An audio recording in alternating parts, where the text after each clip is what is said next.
लाहौर में 9 साला बच्चे ने हाजिर दिमागी से काम लेते हुए एक मुनज़्ज़म अगवाकार गिरोह को गिरफ्तार करवा दिया है और अपने साथ साथ अपने ही जैसे हज़ारों बच्चों की ज़िंदगी तबाह होने से बचा ली है। आइए इस बहादुर बच्चे से मिलते हैं और जानते हैं कि उसने ये कारनामा कैसे सर अंजाम दिया है।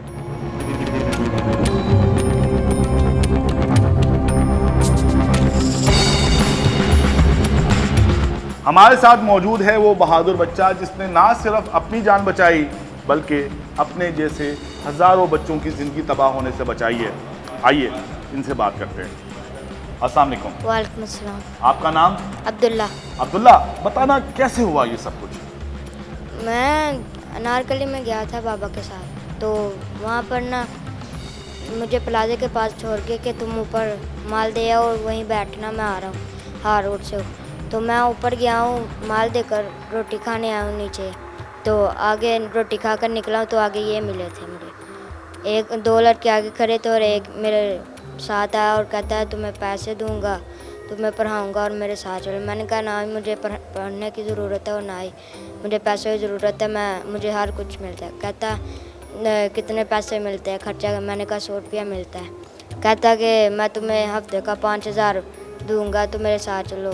मैं चला गया तो ज़बरदस्ती लेकर चले गए लेट रख के, और वहाँ जाकर हमें कमरे में बंद कर दिया और कहते थे कि मेलों पर जाया करो और हमारे साथ लोगों की जेबें काटा करो। हमें पिपली पेड़ भी लेकर गए थे, वहाँ हमें ट्रेनिंग दी जा रही, तो कईयों की जेबें काटने की कोशिश की लेकिन नहीं काट पाए। क्या ट्रेनिंग देते थे कि कैसे काटनी, कोई इन्होंने तरीका करके बताया? हाँ जी, कहते थे मुँह में ब्लेड ऐसे धरनी है जैसे कोई रश हो, तो फिर निकाल कर लोगों की जेबें काटनी है। तो इन्होंने कोई तरीकेकार आपको प्रैक्टिकल करके दिखाया कि इस तरह हम काटते हैं? हाँ जी, क्या कैसे मुंह से ब्लेड कैसे निकाला, क्या कैसे बताया उन्होंने? मुँह ऐसे ज़ुबान से ब्लेड निकाला और ऐसे खारिज करते करते उसने ब्लेड निकाल लिया मुझे, और ब्लेड निकाल के तो उसकी जेब काट दी। अच्छा, तो फिर उसके बाद आपका क्या काम होता था? आपको क्या बताते थे कि आपने क्या करना है? हमें भी यही कहता था कि जेबें काट कर पैसे हमें दे आकर लेकर आकर हमें देकर। तो आपने जब आप 2-3 दिन इनके साथ रहे तो इन्होंने कितने लोगों की जेबें काटी? इन्होंने 3 दिन में कोई 5-6 जेबें काट ली थी। तो उससे जो हासिल रकम होती थी, जो मोबाइल होते थे, उसका क्या करते थे ये लोग? उसका दुकानों पे जाकर लोग खलवाते थे और आगे बेच देते थे। आपने कॉल कैसे की ये बताइए? कॉल उसने अली रज़ा ने मोबाइल चोरी किया था और मैंने कॉल की थी, मुश्किल से बहुत, क्योंकि इनका खतरा था कि ये अचानक आ ना जाए। अच्छा, तो जब आपने अपने घर वालों से बात की तो आपने अपने घर वालों को क्या बताया था? मैंने जल्दी में कह दिया कि मैं जहाँ भी हूँ ठीक हूँ, और मैंने कहना था कि मैं जहाँ भी हूँ बहुत मुश्किल में, इसलिए जल्दी में कह दिया। तो ये आगे से मैंने फ़ोन कर दिया, ये आगे थे। बाबा ने बाद में फ़ोन किया तो उनको इन्होंने धमकियाँ लगाई और कहते थे कि अपने बाजू के ज़ोर से ले सकते हो तो ले लो उनको। अच्छा अब्दुल्ला, ये बताएं कि जब इनको पता चला कि आपने अपने घर पे कॉल किए तो फिर इन्होंने आपके साथ क्या किया? इन्होंने हमें मारा था और कहते थे तुमने घर क्यों कॉल की? तो हमने कहा कि नहीं हमने नहीं की, लेकिन हमें मारते थे और कहते तुम लोगों ने की है, घर कॉल की है।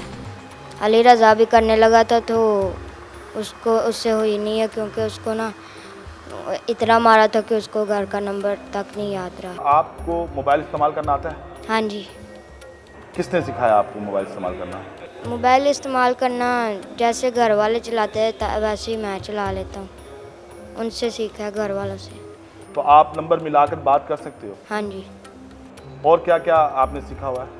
और कंप्यूटर चला लेता हूँ और मोबाइल बड़ा चला लेता हूँ, टच। अब्दुल्ला, आपके जहन में ख्याल कैसे आया कि मैं अपने घर वालों को बताऊंगा तो आपके घर वाले आके आपको बचा लेंगे? क्या आपको पता था कि आपके घर वाले आके आपको बचा लेंगे? हाँ जी, मुझे पता था, क्योंकि वो ना मुझसे प्यार ज़्यादा करते हैं, हम सबसे प्यार ज़्यादा करते हैं। अब्दुल्ला का कहना है कि उसने हाजिर दिमागी से काम लिया। अगवाकार जब वहाँ पर मौजूद नहीं था तो उसी के नंबर से अपने वालिदैन को कॉल मिलाई और मुल्जिम को पकड़वा दिया। आइए मुल्जिम की जानिब चलते हैं। ये वो मुल्जिम है जो बच्चों को अगवा कर चोरी करने की तरगीब देता था। आइए इससे बात करते हैं। आपका नाम? जी अब्दुल वहाब। वहाब, ये काम कब से कर रहे थे? बेसिकली मैं जूतियों का काम करता था, जो कि ना अभी बंद है, और बहुत परेशान था। घर वाले भी नाराज़ हो रहे थे कि पैसे कमाओ, घर के अखराजात पूरे नहीं हो रहे। तो फिर मैं बाहर निकला, ऐसे मुझे एक शख्स मिला जो जेब तराशी के गैंग में था, और मैंने उससे बात की कि यार आप क्या करते हो? उसने कहा मैं तो एक जेब तराश हूँ और मेरा एक गैंग में हाथ है। मैंने कहा यार तुम क्या कमा लेते हो? कहता है यार मैं कभी कभार ऐसा होता है कि हमारे पास 20-30 हज़ार भी आ जाता है एक दिन का, कभी कुछ कम हो जाते हैं, लेकिन ये है कि हमारा निज़ाम अच्छा चलता है। और उसकी वजह से मैंने फिर सोचा कि यार क्यों ना कि मैं भी इस तरह इनके साथ मिल के पैसे कमा सकूँ कुछ। तो आप जिस गैंग से मुंसलिक हुए इसके बारे में जो शख्स था जिससे आपकी मुलाकात हुई, उसने क्या बताया? ये गैंग कैसे काम करता है और इनका निशाना कौन लोग होते हैं? इनका निशाना होते हैं ज़्यादातर वो बच्चे मतलब कि जो हजूम में जाते हैं, मतलब कि जैसे कोई मिलाद वगैरह होता है या कहीं मतलब कि शादी वगैरह या कोई मेले वगैरह आ जाते हैं, वहाँ पे जैसे जाते हैं बच्चे। कुछ ऐसे होते हैं रश में माँ बाप से बिछड़ जाते हैं, उनको फिर ये हम मतलब कि वो बात वगैरह करते हैं, उनको अपने साथ मिलाते हैं, कुछ पैसों का लालच देते हैं या मोबाइल वगैरह का, जो मतलब कि बच्चों की ख्वाहिशात होती है पूछ कर उसके हिसाब से उनको गाइड करते हैं। आपने 8 दिन में कितने पैसे कमाए? सर 8 दिन में पहले हमने दाता साहब पे जो है काम किया था ना, वो उसमें से हमने 2 मोबाइल चुराए थे और 2 टच मोबाइल थे, एक बटनों वाला था, वो चुराए थे। उसके बाद कुछ पैसे थे, तकरीबन 3-4 हज़ार रुपये निकला था, वो हमने आपस में डिवाइड किया और एक बच्चे को कपड़े भी लेके दिए थे। कैसे काटते थे जेब? उसने तरीक़ाकार आपको बताया? आपको ट्रेनिंग दी? ट्रेनिंग नहीं दी, उसने मुझे करके दिखाया। जो करके दिखाया था वो ये था कि एक बच्चे को साथ लेके गया था पीछे, उस अपने बच्चे को अपने पीछे रखा था और वो आगे रश में जाता था। जब रश में चला जाता था एक लाइन में लगता था, जहाँ पता चलता था कि यहाँ पे बहुत धक्के लग रहे हैं, यहाँ पे ज़ोर आजमाई हो रही है, वहाँ पे ये जेब तराशी मतलब कि ब्लेड तो नहीं चलाता था लेकिन हाथ से चीज़ें निकाल लेता था। हाथ से चीज़ें निकालने के बाद पीछे जो बैकअप पे बच्चे को रखता था ना, उसको चीज़ें पकड़ा देता था। अगर वो 1-2 जगह पर पकड़ा भी गया ना, तो उसने यही साबित करवाया कि मेरे पास तो कुछ नहीं है। उसकी तलाशी भी हुई है, उससे कुछ नहीं मिला। अब्दुल्ला मुजाहिद, इसको आपने अगवा किया था, कैसे अगवा किया था? ये सर घर से रास्ता भूल गया था, तो ये आज़ादी चौक में जूस कार्नर की दुकान थी, वहाँ पे ये स्टे कर रहा था, चेयरों पे बैठा हुआ था, तो इसे नींद आ रही थी। जब हमने देखा तो हम दोनों गए इसके पास, और साथ एक लड़का अली रज़ा भी था, और मैं और अली रज़ा एक शॉप पे खड़े हो गए। साथ शॉप थी, वहाँ से चीज़ें लेने लग गए हम, और वो जो मेरे साथ वाला जो सीनियर था वो उसके पास जाके बैठ गया। उसने बातें वगैरह की, हम चीज़ें लेते रहे, हम चीज़ें खाते पीते रहे दुकान से, तो उसने उसको गाइड किया और साथ लेके चल पड़ा उसे। और तो उसके अब्दुल्ला ने ये नहीं कहा कि उसे आपके साथ नहीं जाना? वो कह रहा था कि मैंने घर जाना है, लेकिन उसके पास तकरीबन 2,000 रुपये थे, मुझे नहीं पता था कि इसके पास पैसे हैं। तो जो सीनियर था उसने 2,000 रुपये उससे पकड़ लिए कि अब ये मजबूर हो जाएगा 2,000 लेने के लिए। 2,000 की बजाय उसने 5 से 7 हज़ार का उसने लालच दिया। उसने कहा मैं 2,000 हम ख़ुद में बांट लेते हैं, डिवाइड करते हैं, खाना खुना खाते हैं। हमने सुबह मेले पे जाना है, मेले पे जाएंगे, 3 दिन तो हमारे साथ रहे, 3 दिन में हम तुम्हें जो ना मेले पे जाके पैसे देंगे, 5 से 7 हज़ार दे देंगे और कुछ कपड़े भी तुझे ले देंगे, मोबाइल भी ले देंगे। बच्चे को बताया ये गया है कि उनके वालिदैन तक पहुंचाने के लिए आपने उनको 3 से 4 जगह पे बुलाया। क्यों? बच्चों को हैंड ओवर करना चाहते थे? वालिदैन को क्या करना चाहते थे? सर वो हैंड ओवर तो नहीं करना चाहते थे। बच्चे ने मतलब कि चोरी कॉल की थी घर वालों को, और मैं तब नहा रहा था जब उसने कॉल की।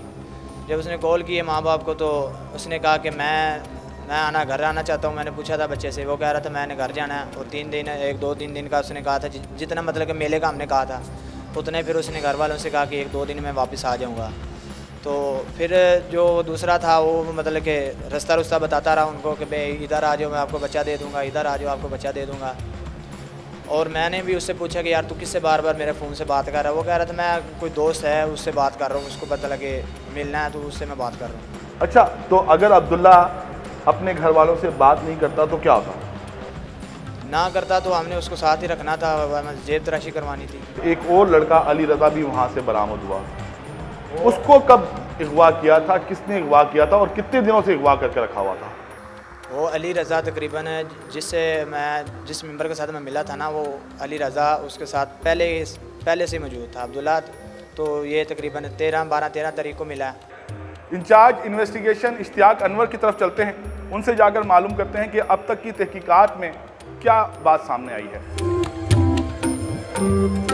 ये केस कैसे ट्रेस हुआ और अब तक की तहकीकात में क्या सामने आया है। इसके वालिदैन आए, उन्होंने बताया कि हमारा 9 साल का बच्चा अब्दुल्ला है जो हमसे बिछड़ गया है, हमें नहीं मिल रहा, हम काफ़ी तलाश करते रहे हैं, तो आप हमारी हेल्प करें। काफ़ी परेशान थे, उनसे मिले हम, तो उसमें उन्होंने हमें एक नंबर प्रोवाइड किया। हमने नंबर पे पूरा टेक्निकली तौर पे वर्क किया शुरू, उसकी लोकेशन ली, उसकी CDR ली, उसकी बी पार्टी पे काम किया। जो बच्चे इनके पास से रिकवर हुए हैं उनको ट्रेनिंग दी थी, क्या ट्रेनिंग दी थी उनको?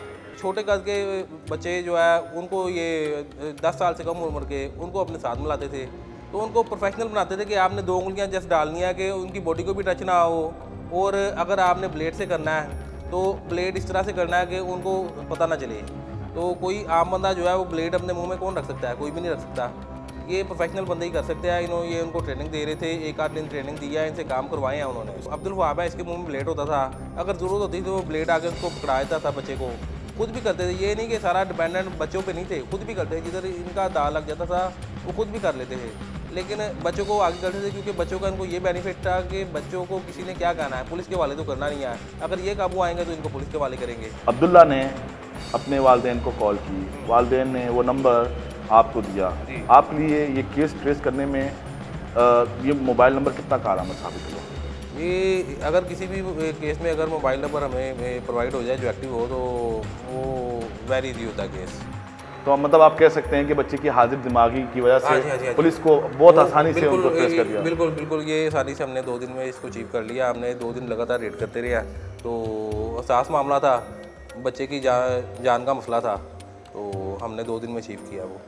बहुत शुक्रिया जी। इश्तियाक अनवर साहब का कहना है कि अब्दुल्ला ने हाजिर दिमागी का सबूत दिया, अपने वालिदैन को अगवाकार के मोबाइल से कॉल की, अगवाकार का नंबर आया, वो नंबर पुलिस के पास पहुंचा, पुलिस ने उस नंबर को ट्रेस किया और उसी नंबर की वजह से पुलिस ने ये केस 2 दिन में सॉल्व कर दिया है। इस वीडियो पर अपना फीडबैक ज़रूर दीजिएगा, अपना ख्याल रखिएगा, अल्लाह हाफ़िज़।